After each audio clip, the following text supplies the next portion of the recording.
Students, उम्मीद करता हूँ आप खैरियत से होंगे। स्टूडेंट्स, आज हम 10th क्लास मैथमेटिक्स का यूनिट नंबर 2 स्टार्ट कर रहे हैं, जिसका नाम है quadratic equations and inequalities. First portion में हम क्वाड्रेटिक इक्वेशंस को सॉल्व करना सीखेंगे और फिर एक्सरसाइज नंबर 2.5 में हम क्वाड्रेटिक इनइक्वालिटीज़ को सॉल्व करना सीखेंगे। यूनिट नंबर 2 में फर्स्ट टॉपिक है हमारे पास क्वाड्रेटिक इक्वेशंस। लेकिन उससे पहले हम थोड़ा रिकॉल कर लेते हैं कि अलजेब्रिक एक्सप्रेशन क्या होता है और पॉलिनोमियल क्या होता है, क्योंकि क्वाड्रेटिक इक्वेशन में एक वर्ड यूज़ हो रहा है polynomial.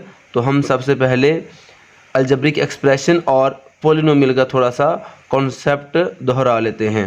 An algebraic expression is a combination of constants and variables joined with the sign of arithmetic operations।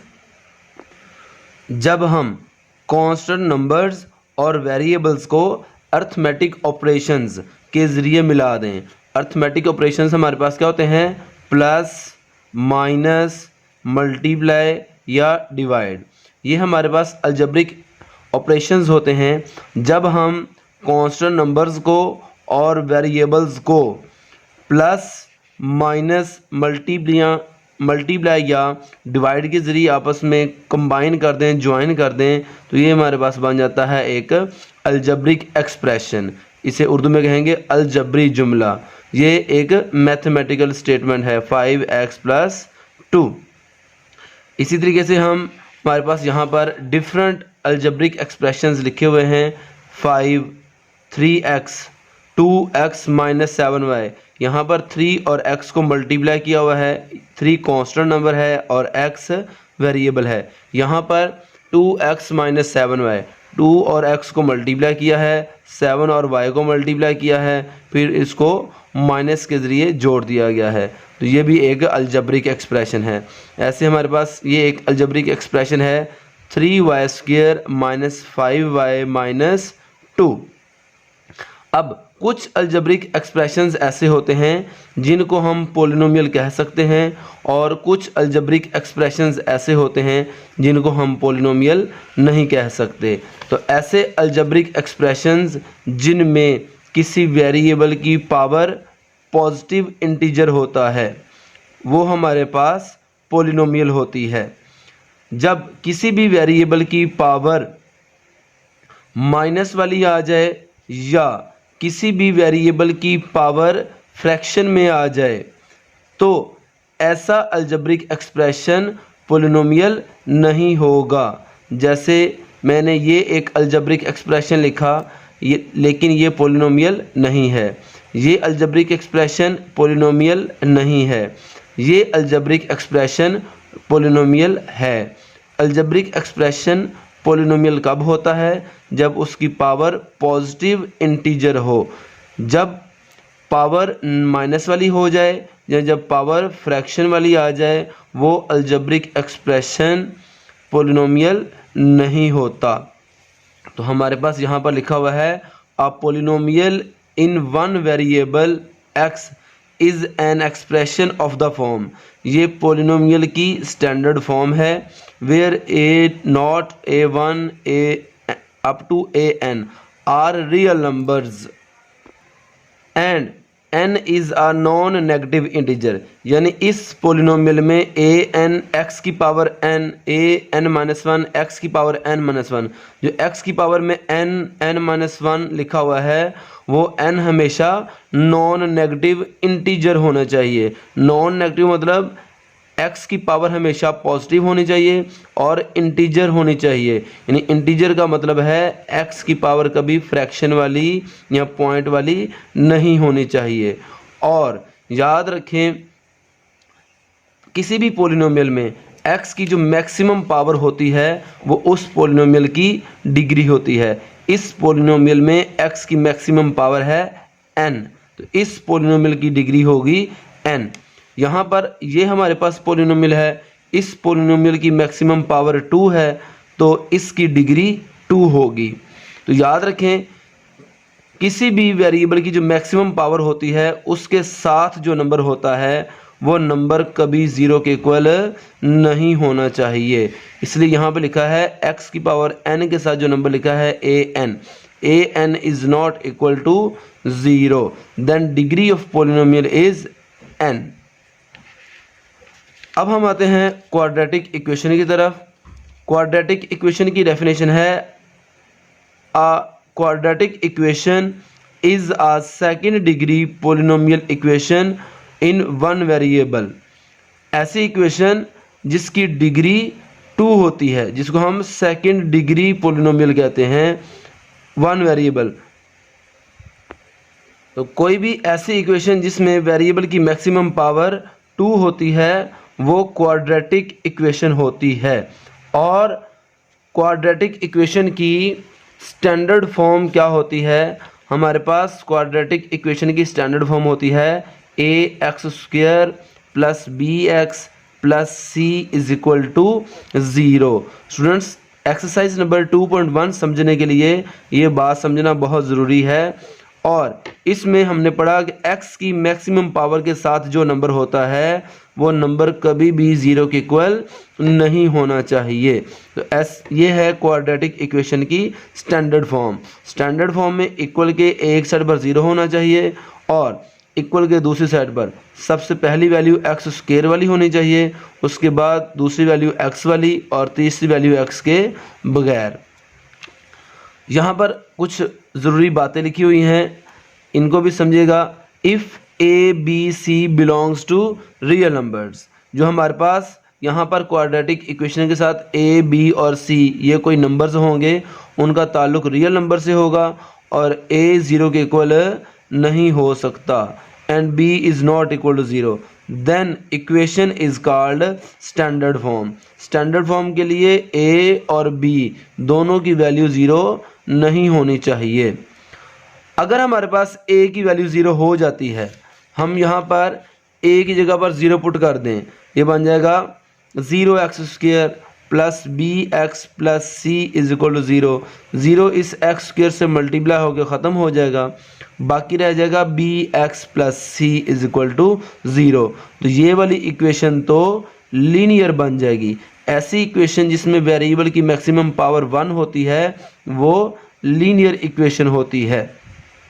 तो इसलिए x² के साथ जो भी नंबर हो वो 0 नहीं होना चाहिए, वरना वो क्वाड्रेटिक नहीं रहेगी। इसलिए लिखा है if a is equal to 0 the equation becomes bx plus c is equal to 0 which is a linear equation. उसके बाद हमारे पास if b is equal to 0 the equation ax² plus bx plus c is equal to 0 becomes this equation which is pure quadratic equation. याद रखें students, अगर किसी भी quadratic equation में ax² plus bx plus c is equal to 0 में अगर b 0 हो जाता है, यानी x वाली वैल्यू 0 हो जाती है, तो बाकी इक्वेशन बचेगी ax² plus c is equal to 0। तो ऐसी इक्वेशन जिसमें x वाली वैल्यू मौजूद ना हो इसको प्योर क्वाड्रेटिक इक्वेशन कहते हैं, इसको प्योर क्वाड्रेटिक इक्वेशन कहते हैं। नेक्स्ट है हमारे पास क्वाड्रेटिक इक्वेशन को सॉल्व करने के डिफरेंट मेथड्स। फर्स्ट मेथड हमारे पास फैक्टराइजेशन मेथड, उसके बाद हमारे पास है कंप्लीटिंग स्क्वायर मेथड और थर्ड मेथड है हमारे पास क्वाड्रेटिक फार्मूला। फोर्थ मेथड है हमारे पास solution of quadratic equations by graph. तो एक्सरसाइज नंबर 2.1 में हमने इन सारे मेथड से क्वाड्रेटिक इक्वेशंस को सॉल्व करना सीखना है। इस वीडियो में हम 2.1 का क्वेश्चन नंबर 1 सॉल्व करेंगे। अब हम स्टार्ट करते हैं एक्सरसाइज नंबर 2.1 का क्वेश्चन नंबर 1, जिसकी स्टेटमेंट है right the following quadratic equations in standard form. हमने इन इक्वेशंस को स्टैंडर्ड फॉर्म में लिखना है, क्योंकि किसी भी क्वाड्रेटिक इक्वेशन को किसी भी मेथड से सॉल्व करना हो सबसे पहले उसको हमेशा स्टैंडर्ड फॉर्म में लिखना होता है। इसलिए बहुत इम्पोर्टेंट है कि हम क्वाड्रेटिक इक्वेशन को स्टैंडर्ड फॉर्म में लिखना सीखें। तो स्टैंडर्ड फॉर्म में हमने सीखा कि सबसे पहले एक्स स्क्वायर वाली वैल्यू होनी चाहिए, उसके बाद एक्स वाली वैल्यू होनी चाहिए, फिर कांस्टेंट वैल्यू और इक्वल के एक साइड पर ज़ीरो होना चाहिए। तो हम इसको स्टैंडर्ड फॉर्म में लिखते हैं। हम ये प्लस 2x² इक्वल के लेफ़्ट साइड पर लेकर आते हैं तो ये बन जाएगा -2x², और ये प्लस 3x वैसे का वैसे और -1 वैसे का वैसे लिख देते हैं। याद रखें स्टूडेंट्स, कोई भी पॉजिटिव वैल्यू अगर स्टार्ट में लिखी हो तो उसके साथ प्लस लिखने की ज़रूरत नहीं होती अगर वो प्लस वाली वैल्यू है। लेकिन अगर कोई फर्स्ट वैल्यू हम सेकंड नंबर पे लिख दें और वो प्लस वाली हो तो उसके साथ हम प्लस लगा देते हैं। और अगर फर्स्ट वैल्यू के साथ माइनस आ जाए तो हम पूरी इक्वेशन के सारी वैल्यूज़ के साइन चेंज कर देते हैं। 2x² minus 3x plus 1 is equal to 0, क्योंकि स्टैंडर्ड फॉर्म में हमारे पास फर्स्ट वैल्यू पॉजिटिव बनाकर लिखते हैं। ये हमारे पास क्वाड्रेटिक इक्वेशन की स्टैंडर्ड फॉर्म है। नेक्स्ट है हमारे पास पार्ट नंबर 2। इसको भी हमने स्टैंडर्ड फॉर्म में लिखना है। इसके लिए हम 2x को इस ब्रैकेट के अंदर मल्टीप्लाई करेंगे और 4 को हम इस ब्रैकेट के अंदर मल्टीप्लाई करेंगे। 2x को x के साथ मल्टीप्लाई करेंगे, ये बन जाएगा 2x² प्लस ये वाला 2x को 1 से मल्टीप्लाई किया तो आंसर आया 2x इज इक्वल टू 4 को 2x से मल्टीप्लाई किया तो 8x प्लस 4 को 3 से मल्टीप्लाई किया तो आंसर आया 12। अब 2x² वैसे का वैसे प्लस 2x सेम लिख दिया। ये 8x इक्वल के लेफ़्ट साइड पर आएगा तो -8x हो जाएगा।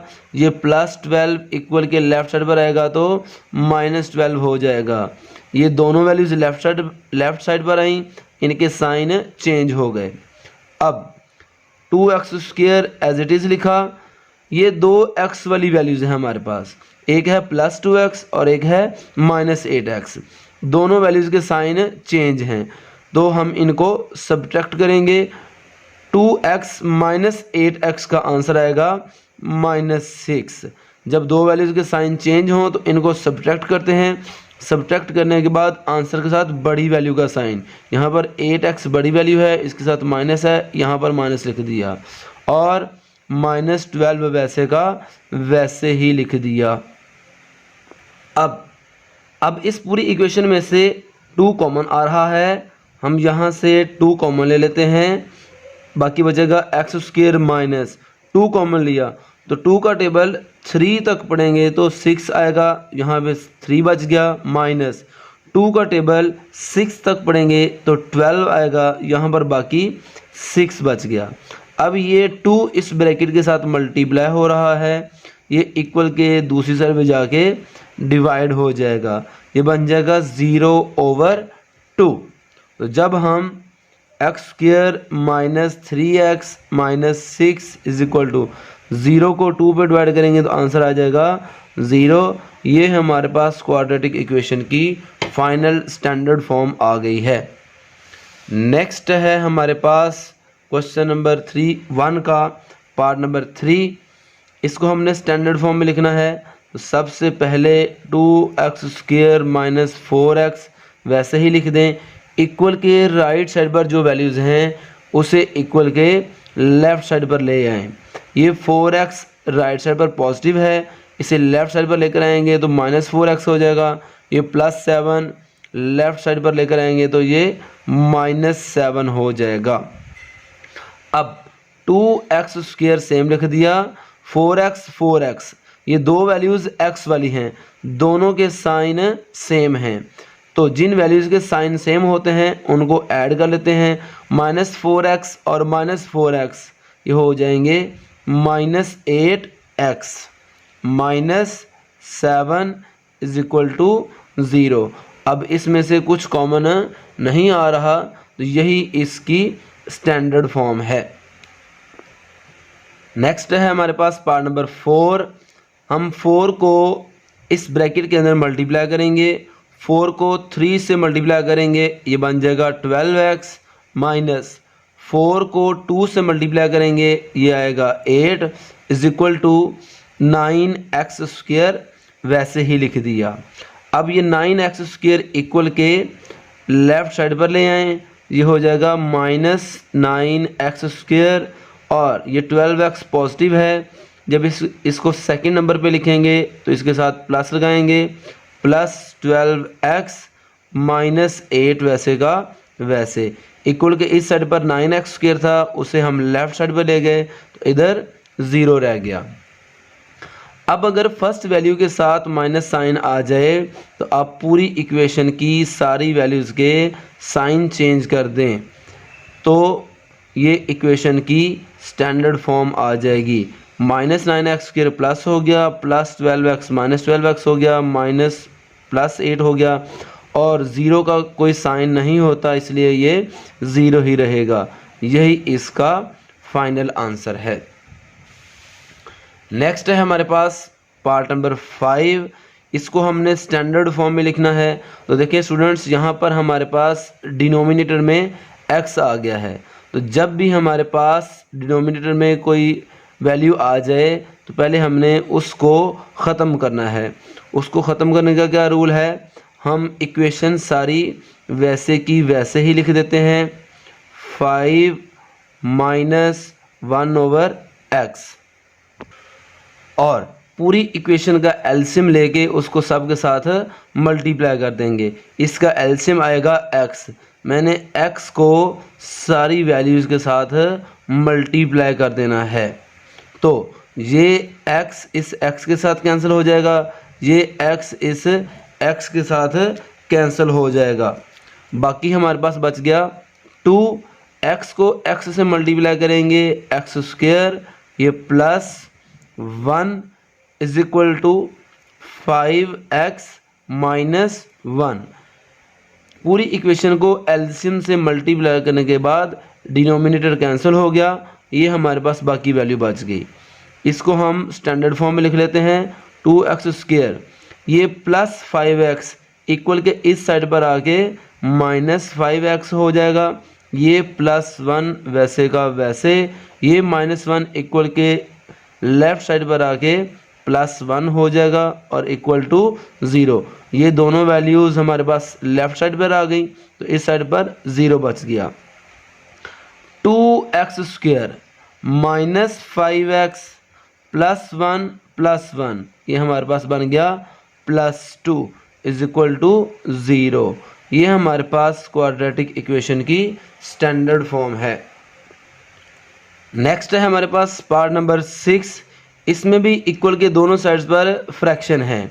यहाँ पर भी फ्रैक्शन थी, लेकिन जब फ्रैक्शन वाली वैल्यू के साथ कोई वैल्यू ऐड हो रही हो या सब्ट्रैक्ट हो रही हो तो हम इक्वल के दोनों साइड्स पर एलसीएम से मल्टीप्लाई करके फ्रैक्शन ख़त्म कर देते हैं।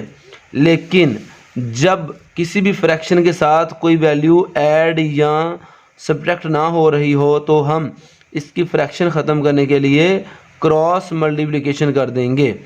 देखिए इस पूरी फ्रैक्शन के साथ भी कोई वैल्यू ऐड या सब्ट्रैक्ट नहीं हो रही, 1/x के साथ भी कोई वैल्यू ऐड या सब्ट्रैक्ट नहीं हो रही, इसलिए हम क्रॉस मल्टीप्लिकेशन करेंगे। x को इस पूरी वैल्यू के साथ मल्टीप्लाई कर देंगे। 6x + 6 is equal to 1। ये पूरी वैल्यू इधर जाके मल्टीप्लाई हो जाएगी, 20 - x। अब x को इस ब्रैकेट के अंदर मल्टीप्लाई कर दें, x को 6x से मल्टीप्लाई करें, 6x स्क्वायर, x को 6 से मल्टीप्लाई करें, 6x, 1 को 20 से मल्टीप्लाई करें, 20, 1 को -x से मल्टीप्लाई करें, -x, 1 को किसी भी वैल्यू से मल्टीप्लाई करें उसमें कोई चेंज नहीं आती। अब हम इनको अरेंज कर लेते हैं।